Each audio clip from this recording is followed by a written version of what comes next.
திமுக அதிமுகன்ற இரண்டு மோசமான கட்சிகளில் அந்த மோசமானவற்றில் எது சிறந்தது என்றால் அதிமுக சிறந்தது. அதனால தான் 2011, 16, 16, 21 தேர்ந்தெடுத்தார்கள் தமிழ்நாட்டு மக்கள். அதே போல் எம்ஜிஆர் இருக்கும்போது 3 முறை தேர்ந்தெடுத்தார்கள். கண்டினியூஸா 3 டைம்ஸ் சிஎம். காரணம் கொள்கை இல்ல. இதே கொள்கை தான் அவங்களும் வச்சிருக்காங்க. ஒன்னும் மாத்திலாம் வைக்கல. ஒரே குட்டையில் ஊறிய மட்டைகள் தானே. அதிமுகவும் தனி கொள்கை கிடையாது. இதே தான் சமத்துவம், எருமை பெருமை கருமை. எருமை பெருமை கருமை என்ற மாதிரி சமத்துவம், ஆமா ஆமா, சமூக நீதி, மதச்சார்பின்மை. எப்பவுமே மக்களுக்கு சொல்லுதான் தேவைப்படுது, செயல் தேவைப்படல. சொல்பவன் செய்ய மாட்டான். எப்பவுமே ஒரு பழமொழி உண்டு, குறைக்கிற நாய் வேட்டையாடாது, அது குறைக்கும். அதனால தான் ஞானிகள் பேசுவதில்லை.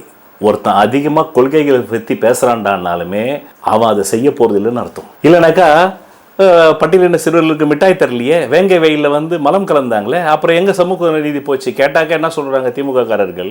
2000 வருட ஜாதிய கொடுமையாம், இது வர்ணாசிரம தர்மமா, அதை எப்படி நாங்கள் 60 ஆண்டுகளில் காய முடியும் திராவிட ஆட்சியில்? அப்படி என்றால் நான் ஒன்றை கேட்கிறேன், அந்த திமுகவின் தொங்கு சதைகளுக்கும் தற்குறிகளுக்கும், எல்லாருமே தற்குறி தான். அவன் சரியா இந்த வீடியோவை பார்த்துட்டு கமெண்ட் போடல, அவங்க எல்லாருமே தற்குறி தான், தொங்கு சதைகள் தான். அது என்ன திமுக மட்டும் தொங்கு சதைன்னு சொல்றது? ஒரு மின்சாரம் போயிடுச்சு, உடனே அரசாங்கம் சொல்ல முடியுமா? அது எந்த அரசாங்கம் வேணா இருக்கட்டும், திமுக அரசாங்கம் அதிமுக அரசாங்கம், எப்படி வேங்கவேலில் மலம் கலந்ததற்கு 2000 ஆண்டு ஜாதி கொடுமை, அதனால் தான் எங்களால் உடனே களைய முடியாது, கொஞ்சம் கொஞ்சமா களையிடுன்ற மாதிரி 10,000 வருஷம் 20,000 வருஷம் மின்சாரமே கண்டுபிடிக்கல. கடந்த 200 வருஷமா தான் மின்சாரம் வந்தது. அதனால இது வரத்துக்கு இன்னொரு 4000 வருஷம் அவங்க கொஞ்சம் வெயிட் பண்ணுங்கன்னு சொல்ல முடியுமா? உடனே சரி பண்றீங்களேன்னு ஆட்சி போயிடும்ல. உடனே சரி பண்ணலன்னு வச்சுக்கிங்க, ஒரு நாள் சரி பண்ணனாலே அவ்வளோதான். அதுக்கு அடுத்து வர தேர்தலில் ஓட் பேங்க் குறையும். நீங்கள் தொடர்ந்து 1 வருஷம் விட்டு பாருங்களேன், மின்சாரம் இல்லாமல் முடிஞ்சு போச்சு, பிரளயமே ஏற்படும். அப்போ நீங்கள் சொல்ல முடியாதுல்ல, 200 வருஷம் தாங்க ஆச்சு மின்சாரம் கண்டுபிடிக்கப்பட்டு, நாங்கள் அதில் பழக்கப்பட வேண்டாமா? அதுக்கு ஒரு 500 வருஷமாவது எங்களுக்கு டைம் கொடுங்கன்னு கேளுங்களேன். நீங்கள் இது எப்படி நொண்டி சாக்கோ, ஆனால் அறிவியல் உங்களால் நொண்டி சாக்கு சொல்ல முடியல. இல்லை, அப்ப சரி செய்ய முடியும், நீங்கள் செய்யவில்லை.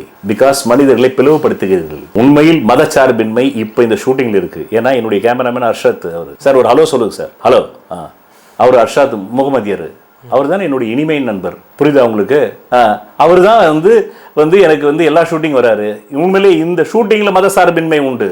ஆனால் சொல்லும் கட்சிகள் என்ன செய்தது? யார் இந்த சார்? சிறுபான்மை சமூகத்தை சேர்ந்த பெண்ணு. அதனால நான் சொல்லல, ஆனா செய்யறேன். திமுக சொல்லுது, செய்யல. அதிமுகவும் சொல்லுது, செய்யல. ஆனால் இருப்பவற்றுள் மோசமானவற்றுள் சிறந்தது அதிமுக தான். நான் 60 வருஷம் ட்ராக் கொடுத்தேன்.